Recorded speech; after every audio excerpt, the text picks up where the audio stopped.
Hi అండి. శ్రోతలకు నమస్కారం. Welcome back to SS Telugu audio నవలలు. ఈరోజు మీరు వినబోయే నవల 'పెళ్లి ఎవరికి' ఆరెకపూడి కౌసల్యాదేవి గారు రచించారు. ఈ నవల 1980లో వచ్చిందండి. ఇక నవలలోకి వెళ్ళిపోదాం. పెట్టి సర్దుతున్నావెందుకురా మురళి? కొవ్వూరు వెళదామని మాధవుడి వంక చూడకుండానే సమాధానం చెప్పాడు మురళి. అరే, కిందటి ఆదివారమే కదరా వెళ్ళొచ్చావు? మాధవరావు ప్రశ్నకు సమాధానమేమీ చెప్పలేదు మురళి. నవ్వి ఊరుకున్నాడు.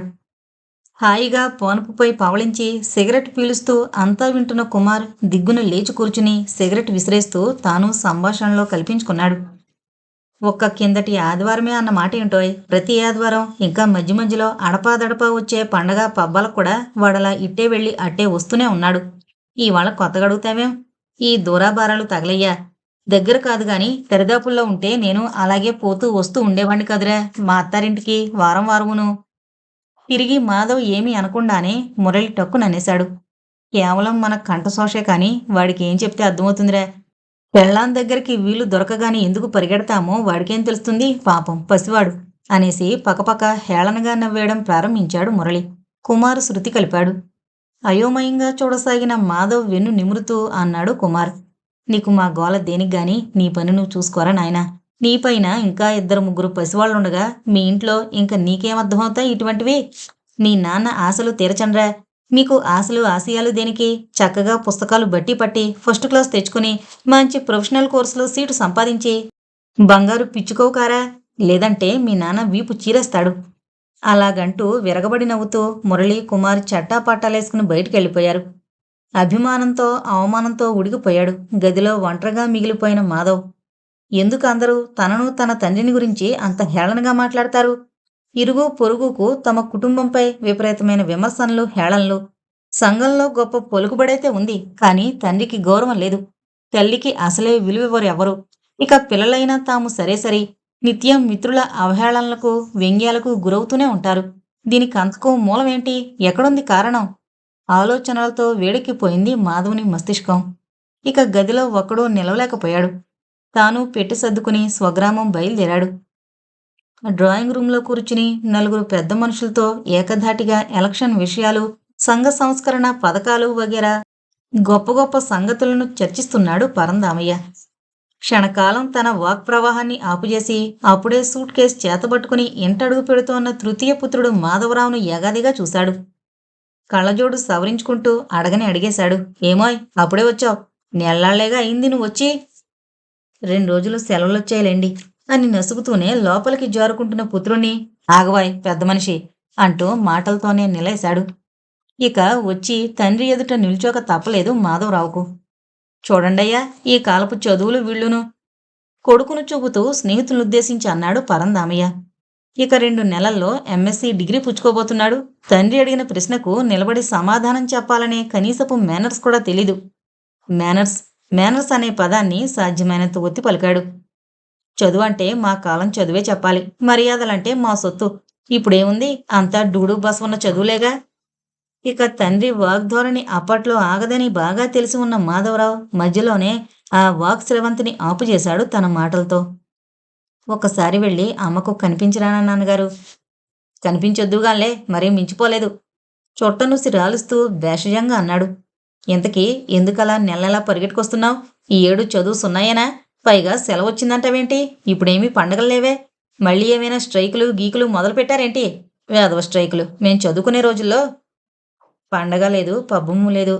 జాకిర్ హుస్సేన్ గారు చచ్చిపోయారు కదా, అందుకు. మనస్సు మండిపోతుండగా పైకి మాత్రం శాంతంగానే సమాధానం చెప్పాడు. సంఘ సంస్కరణలు, రాజకీయాలు, ఎలక్షన్ల గురించి అనర్గళ ఉపన్యాసాలిస్తూ రోజుకు కనీసం 2 మీటింగులకైనా అధ్యక్షత వహించే ఘనత వహించిన తండ్రి పరందామయ్యకు ఈ తాజా వార్త విశేషం మాత్రం తెలీదు అని నవ్వుకున్నాడు తండ్రిని గురించి. ఆహా, అవునులే, మరిచిపోయాను. అయితే అందుకని నువ్వు అంత దూరం నుంచి 5 రూపాయలు తగలేసుకుని పరిగెట్టుకు రావాలా? ఇక్కడేం వైకుంఠం ఒరిగిపోతుందని? మేం చదువుకునే రోజుల్లో ఎంత పొదుపుగా ఉండేవాళ్ళమని. అసలు ఇంత డబ్బు మా చేతికిచ్చేవారా మా పెద్దవాళ్ళప్పుడు? వైకుంఠం కాదు, నరకం ఉందని తెలుసు కసిగా అనుకున్నాడు మాధవరావు. 5-6 రూపాయలు తగలేశానా? మురళి వాళ్ళు వారం వారం ఖర్చు చేసే దాంట్లో ఇదెన్నో వంతు అని కూడా అనుకున్నాడు. యారా, అలా మాట పలుకు లేకుండా బెల్లం కొట్టిన రాయిలో నించున్నావు? సరే కాని మళ్ళీ ఎప్పుడు వెళతావు? పోతానులేండి రేపే. విసురుగానేసి విసవిసా లోపలికి నడిచాడు మాధవ్. ఆద్యంతం చూసిన శ్రోతలు పాపం వినకుండలేకపోయారు. మరీ చెట్టంత కొడుకుని అందరి సమక్షంలో అలా దులిపేయకూడదండి. పాపం మరీ బుద్ధిమంతులు మీ పిల్లలు. బాగా వినయం మర్యాద తెలిసిన వాళ్ళు. లేకుంటే ఈ కాలంలో పిల్లలకి అసలేమైనా చెప్పగలుగుతున్నామా? తల్లిదండ్రులు చెబితే ఒక్క మాటైనా పడుతున్నారా? పోతూ పోతూ ఆ మాటలు విన్న మాధవరావుకు అసహ్యం వేసింది. ఎంతైనా మెచ్చుకుంటున్నట్టే మెచ్చుకుంటూ అగ్నికి ఇంకో సమిధను జత చేస్తున్నారు వాళ్ళు. పిల్లలను పెద్దవాళ్ళకి ఎదురు తిరగమని అన్యాపదేశంగా బోధిస్తున్నట్టుగా ఉంది ఆ మాటల తీరు. పరందామయ్యకు మాత్రం చీమ కుట్టినట్టు కూడా లేదు. ఆ కుర్ర సన్యాసుల్ని ఆ మాత్రం కంట్రోల్లో పెట్టాలండి. ఈ ఏడు వాడికి ఎంఎస్సీలో క్లాసు ఖాయం. ఆ పైన మంచి ఉద్యోగం కూడా ఖాయమే. ఒక ఆశ్రిత పక్షి పూర్తి చేశాడు. తామంత తండ్రికి తనలేని వాళ్లకు తక్కువేంట్లేండి ఇహిహి అంటూ ఓ వెకిలి నవ్వు నవ్వాడు. ఏంటో మరి పరందామయ్య గారి ఉద్దేశం. మరో పక్షి అందుకుంది. ఇంకా పెళ్ళిళ్ళ మాట తలపెట్టడం లేదు. ఇద్దరు ఆడపిల్లలు, ఇద్దరు మగపిల్లలు ఎదుగున్నారు. మీరు కో అంటే కోటి మంది మంచి సంబంధాలు. పరందామయ్య గంభీరంగా నవ్వి ఊరుకున్నాడు. పక్షులు మళ్లీ వాటికవే సమాధానాలు చెప్పుకున్నాయి. పరందామయ్య గారంతటి వారితో వియ్యమందడం మాటలా? అందుకే ఉద్దేశం ఉన్న జనం ఆయనతో పెళ్లి మాటలు మాట్లాడడానికి పాపం జడుస్తున్నారు. ఆ పరందామయ్య గారు అసలు ఏ అంక మీద ఉన్నారో. ఎంతో ధనవంతులైతే తప్ప ఆయనతో తోగలేరు. అయ్యో ఎంత మాట! ఇంతటి సంఘ సంస్కృతులు, దేశాభిమానులు కట్నాలు తీసుకుంటారా? సరైన పిల్లల కోసం చూస్తున్నారు అంతే. పరందామయ్య దేనికి మాట్లాడలేదు. పదండి ఓసారి అలా శరణాలయం చూసి అట్నుంచటే ఆ హరిజనవాడకు వెళ్ళొద్దాం. పాపం ఏం చేస్తున్నారో 2-3 రోజుల నుంచి అటు వెళ్ళలేదు అంటూ దారి తీశాడా దయ్యామయుడు. అందరూ అనుసరించారు. వస్తూనే తండ్రి నుంచి నిరాదరణ ఎదుర్కొన్న మాధవుడికి గృహాంతర్భాగంలో ప్రవేశించేసరికి అసలు పలకరించే దిక్కే లేకపోయింది. ఏదో చౌకబారు డిటెక్టివ్ పుస్తకం చదువుకుంటున్న అతడి చెల్లెలు మహేశ్వరి అమ్మా చిన్ననొచ్చాడే అని లోపలకు కేక వేసి మళ్లీ పుస్తక పఠనంలో లీనమైపోయింది. వస్తున్నా అంటూ తల్లి నుంచి తిరుగు సమాధానంగా ఓ కేక వినవచ్చిందే కాని 10 నిమిషాలు గడిచినా ఆమె జాడలేదు. ఊరు నుంచొచ్చిన మాధవుడికి మంచి చెడు కనుక్కునే నాదుడు లేకపోయాడు. తానే పెరటి దిక్కుగా నడిచి వెళ్ళాడు. పక్కింటావిడకు 2 కొంచాల బియ్యం, పని మనిషికి అవతకో ఓ కుంచెడు కందులు అమ్మి పెరటదోవన పంపేసి అమ్మగా వచ్చిన 5 రూపాయలు చెంగున కట్టుకుంటూ వెనుతిరిగి చూసింది కామాక్షమ్మ. వచ్చావేమిట్రా మాధవా, ఇదేనా రావడం? ఏం డబ్బేమైనా అవసరంగా ఉందా ఏంటి? ఇదిగో పంపాలి పంపాలి అనుకుంటూనే ఏంటో అశ్రద్ధ అయిపోయిందిరా నాయనా. అయినా నీకు దూబరా ఖర్చులు ఎక్కువయ్యాయి కానీ. అంతలోనే అక్కడ గచ్చుపై ఆరబోసిన ధాన్యంలో సరదాగా చెంబుల కొద్దీ నీళ్లు గుమ్మరిస్తోన్న మనవడు రఘు ఆమె కళ్ళబడ్డాడు. వెంటనే పొరుగున పోయి వాణ్ణి రెక్క దొరకబుచ్చుకుని దూరంగా ఈడ్చుకెళ్ళి దనదన చేతి సత్తు కొద్దీ వీపు మీద 4 బాదుతూ, ఒసే కమలా ఎక్కడ చచ్చావే? ఇక్కడ నీ కొడుకు చేస్తున్న పోడు పంచుడు. అటుకులు కొట్టించుకుందామని ఆరబోసిన ధాన్యమంతా తగలేశాడు అంటూ గావుకేకలు పెట్టి కోడల్ని దూషించసాగింది. వంటింట ఏదో పనిలో ఉన్న కమల చేతులు తుడుచుకుంటూ వచ్చి ఏడుస్తున్న రఘువుని ఎత్తుకుని వీపు సవరిస్తూ మెల్లగా అంది. మధ్యాహ్నం కాఫీల టైం అయింది కదా అని తయారు చేస్తున్నాను. పనిలో ఉండి చూసుకోలేదు. చెప్పావు కానీ నంగనాచి కబుర్లు. ముందా ధాన్యం పంచుడిపోయి ఆ వెధవని కిందకు దింపు అంటూ కోడల్ని ఒక్క కసురు కసిరింది. అంతలో కమల ఇటు తిరిగి మాధవరావుని చూసింది. నువ్వా నేను చెప్పిన పని చేసేది? నేను నమ్ముకుంటే అయినట్లే అంటూ కోడల్ని విసుక్కుని ధాన్యం దగ్గర చెతికిలు పడింది కామాక్షి. అంతవరకు అత్తగారి అదిలింపులతో చిన్నబోయిన కమల ముఖం అప్పటికప్పుడే ఆనంద వికసితమైంది. ఎప్పుడొచ్చారు మరిదిగారు? నేను చూడనేలేదు. ఉండండి మంచినీళ్ళు తెస్తాను అంటూ లోపలికి పరిగెత్తి మరుక్షణంలోనే చల్లటి మంచినీళ్లు తెచ్చిచ్చింది. ప్రాణం లేచొచ్చినట్లయింది మాధవునికి.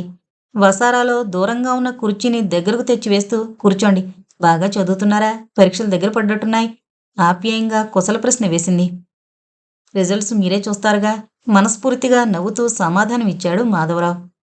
ఇప్పుడే వస్తాను. 2 క్షణాల్లో కాఫీ తెస్తాను అంటూ తిరిగి లోపలికి వెళ్ళిపోయింది. అప్రయత్నంగానే బాధాపూర్వకమైన నిట్టూర్పు వెలువడింది అంతా తిలకిస్తోన్న మాధవరావు అంతరంగం నుండి. తల్లి తండ్రి చెల్లెలు అంతా ఎవరి లోకంలో వాళ్ళుంటారు.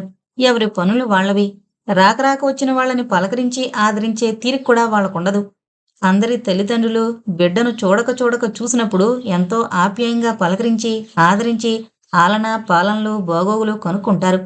తల్లి ఆనంద బాష్పాలతో ముంచెత్తి బిడ్డకిష్టమైన పదార్థాలన్నీ ఆప్యాయత రంగరించి వండి వడ్డించి దగ్గరుండి మరీ తినిపిస్తుంది. వచ్చావా అన్నయ్య, ఎలా ఉన్నావు తమ్ముడు అంటూ అక్కా చెల్లెళ్ళు అనురాగంగా ఆప్యాయంగా చుట్టుముడతారు తన స్నేహితులు అనేక మంది ఇళ్లలో. వారి వెంట తాను వెళ్ళినప్పుడు అటువంటి తీయని ఆహ్వానాలను, మధురమైన మమత వాత్సల్య ప్రదర్శనాలను చూడడం అనేకసార్లు జరిగింది. కానీ కానీ తమ ఇల్లు మాత్రం అటువంటి కనీస గృహ వాతావరణానికి నోచుకోలేదు. ఈ తమ ఇంట్లో వ్యక్తికి వ్యక్తికి మధ్య ఎందువల్లనో అనురాగ ఆప్యాయతలు లోపించాయి. రక్త సంబంధీకులకు లేని మమత పరాయి ఇంటి నుంచి వచ్చినదైనా వదిన కమల వద్దుంది. ఈ తేడా ఎక్కడుంది? మనుషుల స్వభావంలోనా, లేక వారి గృహ పరిస్థితుల్లోనా? సాయంత్రం నిద్రపోయి లేచిన మాధవరావుకు పక్క గదిలోంచి తల్లి గొంతు, అక్క గొంతు ఏంటో తారాస్థాయిలో వాగ్వాదం జరపడం వినిపిస్తోంది. జాగ్రత్తగా విన్నాడు. హవ హవ, ఎటువంటి తండ్రి కడుపున పుట్టావో, ఎటువంటి తల్లి బిడ్డవో నీకేమైనా తెలుస్తుందటే అంటోంది తల్లి కామాక్షి. ఆహా, బాగా తెలుసు. పెద్ద కుమార్తె రాధ కంఠం అది. ఇప్పుడేం కొంప మునిగిపోయిందని నువ్వింతగా ఆర్వాలు పూర్వాలు ఎత్తి వాపోవడం? ధైర్యంగా అడుగుతుంది. అయ్యో, ఇంకా ఏం కొంప మునగాలే? ఆడది పెళ్లి పెటాకులు లేకుండా పైగా సంపాదిస్తానని ఊరి మీదకు బయలుదేరడం కంటే ఘోరమే ఉందే. ఏంటది అని అడుగుతూ పరందామయ్య రంగంలో ప్రవేశించాడు. ఏంటో మీ కూతుర్ని అడగండి. విసుగు కోపం మిళాయించి సమాధానం చెప్పింది కామాక్షి. ఆఖరికి ఆనాటికానాడు ఈ కొంప ఏమైపోతుందో నాకేం తెలియకుండా ఉంది అంటూ తన విచారం వెలుగుచ్చింది. ఏంట్రాదా గొడవ? పరందామయ్య కూతుర్ని ఆరాగా అడిగాడు. ఏం లేదు, నాకు హైస్కూల్లో టీచర్ పోస్ట్ వచ్చింది. అదేంటో అమర్యాద పనిగా భావించి ఈవిడు గొడవ. ఏంటి? ఆశ్చర్యంతో కొద్ది క్షణాలు మానుపడిపోయి నిల్చున్నాడు పరందామయ్య. అయితే నీకు ఉద్యోగం చేసుకుని బ్రతకాల్సినంత గతేం పట్టింది? అసలు ఉద్యోగ ప్రయత్నం చేస్తున్నట్టు నాకు చెప్పనైనా చెప్పావా? ఏంటి బరితెగింపు? అంతకంతకు తారాస్థాయిని అందుకుంటోంది అతని కంఠం. ఆ, అది పెట్టండి, అలా గట్టి పెట్టండి. కామాక్షి వంతపాటు. రాధ తొణకలేదు. ఏదైనా ఒక పుస్తకం కొనుక్కోవడానికి ఓ రూ. 10 డబ్బులు కూడా మీరివ్వరు అడిగినా. అన్నీ కాకపోయినా కనీసం ఓ మంచి సినిమా చూసే అదృష్టం లేదు. ఎంత వయసొచ్చినా ఒక్క మంచి చీర కూడా లేదు నాకు. ఇలా అన్నింటికీ ముఖం వాచి ఇంట్లో బండరాయిలా పడి ఉండడం నాకు రాదు. అందుకే ఉన్న చదువును ఉపయోగించుకుని ఎవరినీ దేవరించకుండా సుఖంగా బతకాలనుంది ధైర్యంగా ఖచ్చితంగా చెప్పేసింది రాధ. అదిగది అసలు మూలం అక్కడుంది సాగదీస్తూ అంది కామాక్షి. ఆడదానికి చదువు చెప్పించిన పాపం ఊరికే పోతుందా మరి? ఇలాగే కట్టి కుడుపుతుంది. చదువుకుంది కాబట్టి దానికి వీధుల వెంట సినిమాల వెంట విలాసంగా తిరగాలనుంది. అందుకని ఉద్యోగాలకు ఎగబడుతోంది. పెద్ద చిన్న తారతమ్యం లేకుండా అందర్నీ ఎదిరిస్తోంది. ఇంకేం ఇంటి పరువంతా వీధిని పడిందిరా దేవుడా! సన్నగా దీర్ఘాలు తీసింది కామాక్షి. కట్టిపెట్టు గర్జించాడు పరందామయ్య భార్యను. నేను బ్రతికొండగా ఇంటి పరువు పోదు. ఎప్పటికీ పోనివ్వను. పోనివ్వడమే నేనేం వాజముననుకున్నావా? ధీమాగా ఆగ్రహంగా అరిచాడు. నోరు మూసుకుని పెద్దవాళ్ళు చెప్పినట్టు వినడమే నీ పని. ఇంకెప్పుడు ఇలా ఎదురు చెప్పకు. ఇంట్లోంచిక కాలు బయట పెట్టావంటే కాళ్ళు విరగొడతాను అన్నాడు కూతురు రాధనుద్దేశించి. అదేంటో నేను చూస్తాను. చలించని ధీమాతో ఎదురు సవాల్ చేస్తూ తన గదిలోకి పోయి తలుపు దడాలను వేసుకుంది రాధ. పిదపకాలం పిదప బుద్ధులు. 4 అక్షరం ముక్కలు రాగానే ఓ మిడిసిపడతారు. సణుక్కుంటూ పెరట్లోకి పోయింది కామాక్షమ్మ. నా మాటకి ఎదురు వినిపించిందంటే నరికేస్తాను ఎవళ్ళైనా సరే. కుక్కిన పేనుల్లా పడుండాల్సిందే ఆడాళ్ళు మగాళ్ళు. ఏంటో ఆట ఆడదామనుకున్నారేం ఆటలు? ఇల్లంతా కలి తిరుగుతూ ఆగ్రహంతో తాండవమాడుతూనే ఉన్నాడు పరందామయ్య. పావుగంట గడిచినా అంతలో బయటనుంచి ఎవరిదో కంఠం ఎలుగెత్తి పిలిచింది. అయ్యా పరందామయ్య గారు, 5 గంటలు దాటినా ఇంకా ఇంట్లోనే కూర్చున్నారేమిటి? అవతల జనమంతా చాలా వరకు వచ్చేశారప్పుడే. అధ్యక్షుల వారు ఆలస్యంగా వస్తే ఊరుకునే రోజులు కావివి. కుర్చీలు విరగదీసి పందిరి పడగొట్టి ఆర్గనైజర్ల వీపు సరిచేసి మరీ పోతారు. ఓ, అప్పుడు జ్ఞాపకం వచ్చినట్టు తలగోక్కుంటూ హడావిడి పడ్డాడు పరందామయ్య. టౌన్ హాల్లో సంఘ సంస్కరణోద్యమం, స్త్రీ విద్యల గురించి ఉపన్యాసాలున్నాయి కదా ఇవాళ. ఈ వెదవగోలతో మరిచిపోయాను అనుకుంటూ గబగబా తలపాగా పెట్టుకుని చేతికర్ర కోసం వెతుకుంటూ, ఏడే ఆ నాగేశ్వరరావు ఆ ఏట్లో కలిశాడా? ఎక్కడ అయిపో అజలేడు, వాడైనా గుర్తు చేయద్దు నాకు అని సెక్రటరీని కారాలు మిరియాలు నూరుతూ పిలిచాడు. ఆ, వస్తున్నానండి. పరందామయ్య ఎంత ఆత్రంగా పిలిచాడో అంత తాపీగా అడుగులో అడుగు వేసుకుని నాజూగ్గా నడుస్తూ నేరో ప్యాంటు సరిగ్గా ఉందో లేదో చూసుకుని సవరించుకుంటూ వచ్చాడు సెక్రటరీ నాగేశ్వరరావు. కళ్ళెరజేసి చూస్తూ యజమాని ఏమేమో అరవబోయేలోపుగానే నాగేశ్వరరావు నదురు బెదురు లేకుండా తనంతా తానే చెప్పేశాడు సంజయ్షి. మరేమో పెద్దమ్మగారు బజార్ నుంచి కూరలు తెమ్మన్నారండి. సరే వస్తూ ఆధార్ని పేమెంట్ మీద అంగళ్ళలో 2 డిటెక్టివ్ పుస్తకాలు తెమ్మని చిన్నమ్మాయి గారు చెప్పారు. ఆ పుస్తకాలు వెతికి తెచ్చేసరికి ఆలస్యం అయిపోయింది. నీ పుస్తకాలు పేమెంట్లు గంగలో కలవని. ఏది ఈ వాటి నా ఉపన్యాసాలు తయారు చేసావా? చెప్పుల్లో కాళ్ళు దూరుస్తూ అన్నాడు. ఆ, నిన్ననే సిద్ధం చేసేశానండి. దస్తూరి నాకు అర్థమయ్యేటట్టు రాసావా? కోడికెక్కిరించినట్లే ఉందా అర్థం కాకుండా? తీరా అక్కడ తడుముకుంటూ ఉపన్యాసం చెప్తే జనం నవ్వుతారు. లేదులేండి, బాగానే ఉంది. చిన్నమ్మాయి గారి దస్తూరి చాలా బాగుంటుంది. ఆ అమ్మాయి గారి చేత కాపీ చేయించానంతా. సరే, ఏవి ఇలా తగలయ్యా కాగితాలు, నడు. ఆదరాబాదరా యజమాని గుమస్తా ఒకరి వెంట ఒకరు బయటకు పరిగెత్తారు. తన గదిలోంచి అంతా వింటున్న మాధవరావుకు ఏంటో వేపాకు నములుతున్న బాధగా ఉంది. ఏ భగవాన్, ఈ ఇంటిని ఏం చేయదలుచుకున్నావయ్యా? ఈ ఇంటిని ఉద్ధరించలేని ఈ సంఘోద్ధారకుడి హయాంలో ఇల్లు పిల్లలు బాగుపడగలరు అన్నది కలలో వార్త. ఒంటరిగా డాబాపై ఏదో ఆలోచన నిమగ్నురాలై కూర్చున్న రాధ తమ్ముని చూసి, ఎప్పుడొచ్చావు మాధవ నువ్వు అని ఆశ్చర్యంగా పలకరించింది. మధ్యాహ్నమే వచ్చానక్కయ్య, నువ్వు కనిపించలేదప్పుడు అన్నాడు ఆమెకు సమీపంలో కూర్చుంటూ. ఆ, అలా బయటికి వెళ్ళానులే. బాగా చదువుతున్నావా? పరీక్షలప్పటినుంచి? ఇంకా 2 నెలలున్నాయిలే. ఆ తర్వాత చాలాసేపు ఎవరూ మాట్లాడలేదు. అక్కయ్య, సంకోచిస్తూనే నెమ్మదిగా పిలిచాడు మాధవరావు. ఇందాక ఎందుకు నిన్ను నాన్నగారు అంతలా కోపడుతున్నారు? నీరసంగా నవ్వింది రాధ. ఈ ఇంట్లో అమ్మ నాన్నగారు అసలు కోపడిందంటూ ఎవరి మీద? వాళ్ళ అర్థంలేని అధికారాలు, మన అసమర్థతలు అలా ఏడుస్తున్నాయి అంది నిస్సహాయ క్రోధాన్ని వ్యక్తం చేస్తూ. మరలా చాలాసేపు మౌనమే రాజ్యం వెళ్ళింది. అక్క, ఒక మాట చెప్తే కోపం రాదు కదూ? సందేహిస్తూ అడిగాడు. ఏంటది? నిదానంగానే అడిగినా కొంత తీక్ష్ణత పలికింది ఆ మాటల్లో. నువ్వు కూడా నాకేమైనా నీతి పాఠాలు, ఆడదాని హద్దులు తెలియజెప్పాలనుకుంటున్నావా? సరే, నువ్వంత కోపంగా మాట్లాడితే ఇక నేను చెప్పగలిగేదేముంటుంది? నిష్ఠూరంగా అన్నాడు. ఒక ఇంట్లో వాళ్ళం, అక్కా చెల్లెళ్ళు, అన్నతమ్ములం కాస్త నోరు విప్పి, మనసు విప్పి కుటుంబ విషయాలు మాట్లాడుకోవడంలో తప్పులేదు కదక్కా. అవునులే, శాంతపడింది రాధ. అలా మనం చక్కగా మాట్లాడుకోవాలని, మన ఇల్లు కుటుంబం ఇంకా ఎలాగో ఎలాగో బాగా హాయిగా ఉండాలని నేనెప్పుడూ ఆలోచిస్తూ ఆశిస్తూ ఉంటాను. కానీ అదేం కర్మమో, అన్ని కుటుంబాల్లోనూ ఉండే సమన్వయం మన కుటుంబంలో లోపించింది. ఎవరి తీరు వాళ్ళిదిగా, ఎవరి లోకం వాళ్ళదిగా ఉంటున్నారు. పొదుగురు దృష్టిలో పరిహాసపాత్రమవుతున్నాం. అవునక్క, సరిగ్గా నేను అదే ఆలోచిస్తున్నాను. అదే నీకు చెప్పాలనుకున్నాను. పిల్లల గుణాల్ని, జీవితాన్ని తీర్చిదిద్దే నేర్పు, పిన్నల మాటను మనసును అర్థం చేసుకోగల ఓర్పు పెద్దలకుంటే మనిల్లు ఈ స్థితిలో ఉండేది కాదు. అవును, వెంటనే ఒప్పుకుంది రాధ. అందుకే మనమైనా మన దారి మనదిగా బతకాలనుకోకుండా దీనికేదో తరుణోపాయం ఆలోచించాలక్కా. ఈ ఇంట్లో మనం పిల్లలమే కావచ్చు, కానీ వయసుకు ఊహకు మాత్రం ఇంకా పిల్లలం కాదు కదా. కానీ వాళ్ళు మన నోళ్ళు అలాగే అణిచిపారేస్తుంటే ఏంటి చేయడం? పిల్లలు నోరెత్తి ఏం మాట్లాడకూడదు. 25 పైబడ్డ నేను, 25 మహేశ్వరి, మాకంటే పెద్దవాడైన నారాయణ అందరం చిన్నపిల్లలమే అమ్మ నాన్నగార్ల దృష్టిలో. వాళ్ళిచ్చే తిండి బట్ట మినహా మనకు మరేం అవసరాలుండవు. ఒక్క రూపాయి అడిగినా పాపమే. అందుకేగా నువ్వు ఉద్యోగంలో చేరుతున్నావు అడిగాడు మాధవ్. అవును, ఏం తప్పనేనా నీ ఉద్దేశం కూడా? కాదనుకో, కానీ అంతలోనే సమస్య తీరిపోతుందంటావా? పెళ్లికాక ఉద్యోగం చేస్తుందని అంటారు నలుగురు, అంతేగా? అయితే అనుకోని, లోకులు మనల్ని గురించి చాలా చాలా అనుకుంటున్నారు. ఆ అనుకునే అన్నింట్లో ఇదొకటవుతుంది తేలిగ్గా అనేసింది. అయినా ఆ మాట అబద్ధమేమీ కాదుగా. మనకో భవిష్యత్తు ఏర్పరచాలని, మనకి పెళ్ళిళ్ళు చేసి సంసారాలు చేయించాలని ఎవరు ప్రయత్నిస్తున్నారు? ఎవరు ఆలోచిస్తున్నారు? ఆచారాలు, మడులు, దడులు, ఇంట్లోవన్నీ అమ్మి డబ్బు మూటగట్టుకోవడాలు ఇంతవరకే అమ్మ పని. ఇంకా పైగా సాధింపులు. సంఘాన్ని ఉద్ధరించే ఉపన్యాసాలు ఇయడానికే నాన్నకి టైం చాలదు. ఇక మన సంగతి పట్టించుకునేదెవరు? మన దారేదో మనం చూసుకోకపోతే.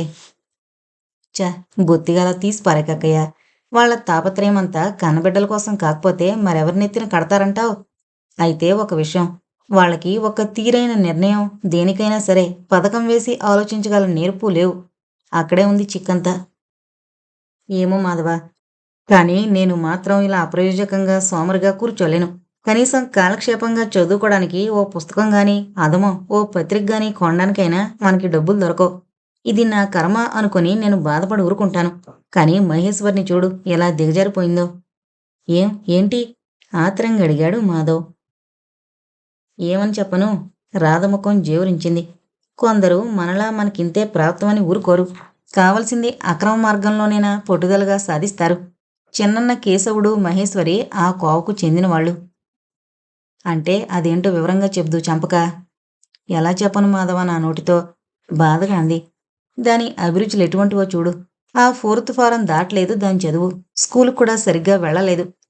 ఆడదే కదా, చదివితే ఎంత లేకపోతే ఎంత అన్నట్లుగా అమ్మ నాన్నగారు కూడా దాని సంగతి పట్టించుకోలేదు. ఇహ ఇంటి దగ్గర తీరిగ్గా కూర్చుని అది చేసే పనేంటంటే రోడ్డు పక్కన అర్ధనాకు అణాకు అద్దెకు దొరికే చౌకబారు పుస్తకాలని తెచ్చుకుని చదవడం. ఇంటి పని ముట్టుకోదు. ఏడ్చో ముత్తుకొనో లేకపోతే అమ్మ అజాగ్రత్తగా ఎక్కడైనా వదిలేసినవి దొంగలించడమో మొత్తం మీద ఎలాగో ఒకలా తనకు కావలసినవి డబ్బులు సంపాదిస్తుంది. ఇది ఎంత నీచమో, ఇంకా ఎంత నైత్యానికి దిగజారగలరో ఇటువంటి వాళ్ళు ఆలోచించు. ఇక ఆ కేశవుణ్ణి చూడు. కాలేజీకి సరిగ్గా పోడు. వాడేమో ఎంబీబీఎస్ ఫస్ట్ క్లాస్లో వచ్చేస్తాడు. లక్షలకు లక్షలు కట్నం వస్తుంది వాడు నమ్మితే అని నాన్న ఓ పక్క కలలు కంటున్నాడు. కానీ వాడికి మాత్రం లేని దురలవాట్లు లేవు. నిజం? ఉలిక్కిపడి అడిగాడు మాధవ. నిజమో అబద్ధమో నీకే తెలుస్తుంది. ఉండరాదు 4 రోజులు నాన్న నోటికి జడిసి పారిపోకుండా. తల పంకించాడు మాధవుడు ఆలోచిస్తూ. పద, కింద ఏదో గందరగోళం వినిపిస్తోంది. ఇక ఈ ఇంట్లో సంగతులు ఎంత చెప్పినా తరగవు. ఎంత చూసినా ఇంకా ఉంటూనే ఉంటాయి. కళ్ళున్న కబోదులు మన పెద్దవాళ్ళు. అన్నీ తెలిసిన అసమర్థులం మనం. నిస్పృహగా అనుకుంటూ లేచి మెట్లు దిగసాగింది రాధ. మాధవ్ అనుసరించాడు అక్కను. పరందామయ్య పెద్ద కుమారుని ఎందుకో తీవ్రంగా మందలిస్తున్నాడు. రాధ మాధవరావు జాగ్రత్తగా కనిపించకుండా నుంచుని వినసాగారు. ఏం 300 తెచ్చావు? ఇంకా మిగిలిన 200 ఏవి? 30 ఏళ్ల మీద పడ్డ నారాయణ్ను పసిపిల్లవాడిని నిలదీసినట్లు నిలదీసి జమాయించి అడుగుతున్నాడు పరందామయ్య. మరి ఆఫీసుకు పోవడానికి రావడానికి నాకు బస్సు ఖర్చులు, రాముకు పాల డబ్బులు? వంచిన తల ఎత్తకుండా నసుగుతున్నాడు నారాయణ. ఏడ్సావు? పాల డబ్బాలట పాల డబ్బాలు. ఏడాది పైబడ్డ గాడిదకింకా పాలేంటి? మరి వాడన్నం తిండగా. ఓరి వాజమ్మ, పెళ్ళం ఎలా చెప్పమంటే అలా చిలకలా పలుకుతున్నావట్రా? 2 వాయించి అన్నం తినిపిస్తే తినకేం చేస్తాడు చంటివెదవా? ఒళ్ళు వంచి పిల్లల్ని పెంచడం చేతకాక పైగా ఇన్ని వేషాలు 100 కారణాలు. నారాయణ మూగవాళ్లా నుంచున్నాడు. మీకోసం ఇంతంత తగలేసి చదువులు చెప్పించి నానా గడ్డి కరిచి అంతంత ఉద్యోగాలు వేయించి ప్రయోజకులు చేసినందుకు నాకు ఫలితం ఇదట్రా దక్కేది? ఇప్పుడంతంత మాటలే దేనికి నానా? ఏమంత తప్పు జరిగింది? వింటూనే ఆకాశానికి ఎగిసిపడ్డాడు పరందామయ్య. ఇంకా ఏం జరగాలరా? ఇది చాలదు? నాకేదో గతి లేనట్టు నీష్టం వచ్చినంత తెచ్చి చేతుల్లో పెడతావా? ఇవాళ పిల్లాడికి పాల డబ్బాలన్నావు, వచ్చే నెల పెళ్ళానికి పువ్వులు కొంటానంటావు, ఆ పైన చీరలు కొన్నానంటావు. ఒరే కుమారరత్నం! హేళనగా సంబోధించాడు. ఈ పప్పులేం నా దగ్గర ఉడకో. ఖచ్చితంగా 450 తెచ్చి నాకు ఇవ్వాల్సిందే. ఓ 50 తగలడు నీ ఆఫీసు బస్సు ఖర్చులకి. అంతే. పాలు రొట్లు కట్టిపెట్టి పిల్లాడికి అన్నం తినిపించమని చెప్పు నీ పెళ్ళానికి. దుమ్దుమ్లాడుతూ వెళ్ళిపోయాడు పరందామయ్య. తండ్రి వెళ్ళిపోయిన తర్వాత అంతకు ముందు పోయిన ప్రాణాలు తిరిగి ఒక్కొక్కటే శరీరంలో చేరుకున్నవాడే వంటింటి వైపు దారి తీశాడు నారాయణ. భర్తను చూసిన కమల మౌనంగా కాఫీ కలపసాగింది. భర్తకు మామకు జరిగిందంతా విని ఉన్నది అనడానికి ఆమె కిన్నవదనమే సాక్ష్యం. ఎందుకో మారం చేస్తున్న రామును ఒక చేత్తో ఎత్తుకుని మరో చేత్తో నారాయణకు కాఫీ అందించొచ్చింది. కప్పు సరిగ్గా నారాయణ అందుకుంటున్న సమయంలో రాము తెక్కగా దాన్ని తన్ని పారేశాడు. వేడివేడి కాఫీ భార్యాభర్తలిద్దరి దుస్తుల మీద బాగా చిలికింది. కప్పు ప్లేటు తునాతునకలయ్యాయి. ఆఫీసు నుంచి వచ్చి రావడంతోనే తండ్రి కోపం, అధికారం, నీతులు రుచి చూసి నిస్సహాయ క్రోధంతో లోలోన మండిపోతున్న నారాయణ ఆవేశమంతా ఉధృతంగా వచ్చే ఉప్పెనలా ఒక్కసారిగా భార్యపై కురిసిపోయింది. చి శని శని, పగలంతా చచ్చి చచ్చి వచ్చిన మొగుడికి కాస్త కాఫీ ఇచ్చే తీరిక కూడా ఏడవలేదా నీకు? ఇంట్లో ఇంకెవళ్ళు దిక్కులేనట్టు ఆ వెధవని అస్తమాను నువ్వే చంకనెత్తుకు తిరగాల? క్రోధావేశాలతో అరిచేస్తున్నాడు నారాయణ. ఎటూ మాట్లాడలేని కమల దీనంగా తలవాల్చుకుంది. ఉండండి, ఇప్పుడే 5 నిమిషాల్లో మళ్ళీ చేసుకొస్తాను నెమ్మదిగా అంటూ వెనుతిరిగింది. అక్కర్లేదులే, వస్తూనే కడుపు నిండిపోయింది. ఈ దిక్కుమాల కొంపలో ఇంటికొచ్చేసరికి కనీసం భార్య అయినా కాస్త ఎదురొచ్చి ఆప్యాయంగా మాట్లాడే అదృష్టం లేదు. ఈ ఇంట్లో పని మనిషి కంటే హీనంగా కనిపిస్తావు ఎప్పుడు చూడబోయినా. దుమ్దుమ్లాడుతూ వెళ్ళిపోయాడు నారాయణ బయటికి. దుఃఖాన్ని దిగమింగుకుంటూ పగిలిన కప్పు సాసరు ముక్కలను ఎత్తిపోయడంలో నిమగ్నురాలైంది కమల. అంతా చాటు నుంచి చూస్తున్న రాధ మాధవులు నిస్సహాయతతో నిట్టూర్చారు. ఈ ఇంట్లో మరీ కష్టపడుతున్న మనిషి వదిన. చిచ్చి, ఎదుటి మనిషిని గౌరవించడం ఎవరికీ తెలీదు. ఇంటి చాకరీ అంతా చేస్తూ ఎదురు చివాట్లు తింటోంది సహనశీలి అంది రాధ నెమ్మదిగా. మాధవ్ మనసు చాలా బాధపడింది. చిచ్చి, ఈ ఇంట్లో ఎవరికీ సుఖము తృప్తి లేవు, అడవి బ్రతుకులు అంటూ నుదురు కొట్టుకున్నాడు. మనస్సు గాయపడున్న వదిన చెంతకు వెళ్ళడానికి మనస్కరించక ఇద్దరూ పోయి దొడ్లో మల్లెపందిరి కింద కూర్చున్నారు. అక్కడికి మేడ మీద గదిలో మహేశ్వరి చక్కగా కనిపిస్తోంది. కిటికీలోంచి ఏదో సినిమా పత్రిక ఎదురుగా పెట్టుకుని అందులో ఒక తార కట్టిన విధంగా చీరను కట్టి ఆ తార వేసుకున్నట్టుగా అచ్చంగా తాను కూడా నడినెత్తిన ఇంత ఎత్తుముడి వేయడానికి ప్రయత్నిస్తోంది. చీర కడుతోంది. అనేక కోణాల్లో అటు వంగి ఇటు వంగి గుండ్రంగా తిరిగి అద్దంలో చూసుకుంటోంది. మళ్ళీ విప్పుతోంది, కడుతోంది. ఆఖరికి విసిగిపోయినట్టు కుర్చీలో కూలబడి తలముడి ప్రారంభించింది. జుట్టును రకరకాలుగా మెలితిప్పి చుట్టి పిన్నులు గుచ్చి అద్దంలో చూసుకుంటోంది. మళ్ళా ఊడదీస్తోంది. ఇక ఆ అలంకరణకు అంతుండేటట్లు కనిపించలేదు. ఇది ఏదో ఒకనాడు సినిమాలోకి పారిపోయినా మనం ఆశ్చర్యపడనక్కర్లేదు అంది రాధ విసుగ్గా. ఈ ఇంట్లో ఏ ఒక్కరిద్దరికో మినహా మిగతా జనాభా అంతటికి ఒక్కో విషయంలో ఒక్కో మణుగు వెర్రిపోసి సృష్టించినట్లున్నాడు దేవుడు చిరాగ్గా అన్నాడు మాధవ్. అంతలోనే వంటింట్లోంచి దీపావళి నాడు పేలే పటాసు టపాకాయలను పోలిన కామాక్షి వాగ్దాటి వినవచ్చింది. అయ్యో అయ్యో, నీ చేతులు చెక్కలవ్వా, చక్కటి కప్పు ప్లేటు ముఖాన్ని పెట్టుకున్నావటే కోడల్ని దూషిస్తోంది. చేయి జారిపోయింది అంది సన్నగా కమల గొంతు. ఏంటి, చేయి జారిపోయిందా? ఏం చేతిలా మాత్రం శక్తి లేకుండా పోయిందా? తింటున్న తిండంతా ఏ గంగలో కలుస్తోంది అంట. ఆ వెధవన్ దింపు. హమేషా వాణ్ణి ఎత్తుకు తిరగకపోతే ఏమైపోతాడు? గాలికి ఎగిరిపోతాడా? నేల మీద నడిస్తే అరిగిపోతాడా? ఉరిమింది కామాక్షమ్మ. ఏడుస్తుంటే ఎత్తుకున్నాను. మహా గొప్ప పని చేశావులే. ఏడిస్తే మరేమీ ఏరు చెరువు అయిపోడు. మహా కొడుకు నీకొక్కతికే ఉన్నట్టు. ఎందుకత్తయ్య పసివాణ్ణి అంతంత మాటలండం? రెండేళ్లైనా లేనివాణ్ణి ఎవరూ చేరదీగిపోగా కనీసం కన్నతల్లి ఎత్తుకోవడం కూడా పాపమేనా? కమలకంఠం దుఃఖంతో వణికింది. ఏంటి, నీకు నీ కొడుకి గారాలు తక్కువయ్యా ఇక్కడ? వాణ్ణెవరూ చేరదీయడం లేదు? ఏం టక్కర్లు పోతున్నావే మా తల్లి? మాట మాటను సాగదీస్తూ ఇంకా ఇంకా విజృంభించింది కామాక్షి. 25,000 కంటే ఎక్కువిచ్చుకోలేను అమ్మా తల్లి అంటూ ఆనాడు నీ బాబొచ్చి కాళ్లా వేళ్లపడి గుమ్మం దగ్గర కుక్కలా పడుండి బ్రతిమాలి బామాలి నిన్ను మా కంటగట్టాడు. పోనీ కదా అని దయతలిచి చేసుకున్నాం. లేకుంటే మహారాజులా ఉద్యోగం చేసుకున్న నా కొడుకి 50,000 కట్నం వచ్చినే. 50,000 ఏమనుకుంటున్నావు నువ్వు? పోన్లేండి అత్తయ్య, పొరపాటు అయిపోయింది, క్షమించండి. కోడరికం చేస్తున్నందుకు నన్ను ఎన్నైనా అనండి, పడతాను. అంతేకాని మా నాన్నని ఎందుకండి అనుకోవడం? ఓయబ్బో, ఏం పౌరుషం వచ్చిందే! నీ బాబేం అంతటి అభిమానవంతుడా? పైగా నిన్ను నేను కోడింటకం పెడుతున్నానంటావా? మాటకు ముందు శనిలా ఏడుపొకటి. నా నిండింట్లో ఏడవకు. అంతగా కష్టంగా ఉంటే పోయి నీ పుట్టింట్లో నట్టింట కూర్చుని తీరిగ్గా రాగాలు పెట్టి ఏడు. నాకేం అభ్యంతరం లేదు. ఆ తర్వాత నిశ్శబ్దంలో కమల వెకిళ్ళు మాత్రం వినిపించసాగాయి. వంటైతే అన్నం పెట్టేదినా, నేను సినిమాకెళ్ళాలి. అప్పుడే వచ్చినట్టున్నాడు కేశవుడు. హడావుడి పడుతున్నాడు. మీ సినిమాలు తగలయ్యా. రోజురోజుకి మీకు డబ్బులెవరిస్తున్నారా? కొడుకుని దూషించడానికి ఉపక్రమించింది కామాక్షమ్మ. ఎక్కడ్నుంచి వస్తున్నాయి? నీకెందుకు? నువ్వివ్వలేదు, నాన్న ఇవ్వలేడు. ఈ ఇంట్లో మా సరదాలకు డబ్బులిచ్చే గతి కూడానా? తిరస్కారంగా కటువుగా అన్నాడు కేశవ్. అవునరా, మీకు సరదాలకు డబ్బులు కావాలి, చదువుకోవడానికి మాత్రం ఊళ్ళొంగదు. ఇంట్లోది కాకుంటే నీకు డబ్బు ఎక్కడదంట? మహా ఉద్యోగం చేస్తున్నావా, ఊళ్ళెళ్తున్నావా? నడ్డిన చేతులు వేసుకుని కంఠం స్థాయి పెంచి అడిగింది కామాక్షి. ఆ రెండూ చేస్తేనే ప్రయోజకులన్నమాట నీ దృష్టిలో హేళనగా అన్నాడు కేశవుడు. ఊరును నాన్న, ఇంటిని నువ్వు ఏలుతున్నారుగా ఏకఛత్రాధిపత్యంగా. వల్లకాడు ఏలినట్టు. చాలు, ఇక మేం కూడా ఏలనకర్లే. ఏం గౌరవంరా నీకు తల్లి మీద? ఏం ఏంటలా మిడిసిపడుతున్నావు? ఎంతకే నీకు డబ్బెక్కడిది? క్రూరంగా చూశాడు. అడుక్కున్నాను. ఇల్లెగిరిపోయి అరిచాడు. అడుక్కుని సంపాదించాను. చాలా, ఇంకేమైనా చెప్పనా? నన్నట్టే విసిగించుకో. ఏం వాగుతానో నాకే తెలీదు. తల్లట తల్లి, ఆ గౌరవం నువ్వు నిలుపుకుంటే కదా. ఏమమ్మా వదినా, అన్నం పెట్టమన్నా వినిపించలే? ఇదిగో బాబు, ఇప్పుడే పెట్టేస్తున్నాను, కూర్చోండి. పీట వాల్చి వడ్డన కుపక్రమించబోయిన కమలను ఏయ్ ఆగు అంటూ ఏ పశువునో అదిలించినట్టు అదిలించింది అత్తగారు. ఎంతవరకు ఆ వెధవని ఎత్తుకు తిరిగావు? ఇప్పుడు మళ్ళీ అదే గుడ్డలతో వంటగిన్నెలు ముట్టుకుంటావా? పోయి స్నానం చేసిరా. ఆనాటికానాడు అనాచారం మంటగలిసిపోతుంది. అనాచారం కొంపని అనాచారం కొంప. దీనాతి దీనంగా చూస్తూ వేడుకుంది కమల. ఈ రాత్రివేళ తలారా స్నానం చేయలేనత్తయ్య. నిన్నటి నుంచే తలనొప్పి జలుబుతో భారంగా ఉంది. ఇప్పుడు తలస్నానం చేస్తే జ్వరం వస్తుందేమో. నీ సుకుమారం చెట్టుబండ్లకాను. మరేమీ అయిపోవు, మొక్కమొలిచిపోవు. వెళ్ళు, స్నానం చేసి పొట్టుబట్ట కట్టుకురా. మడిగట్టుకోకుండా భోంచేయడం, వంట చేయడం ఈ ఇంటి ఏనాడేం జరిగిందా? మరి గత్యంతరం లేక కమల నిస్సహాయంగా కదిలింది స్నానాల గదివైపు. అంతవరకు తల్లి కొంగు పట్టుకుని వేలాడుతున్న రాము ఎత్తుకో నాయనమ్మా అంటూ వచ్చి కామాక్షమ్మను చుట్టుకున్నాడు.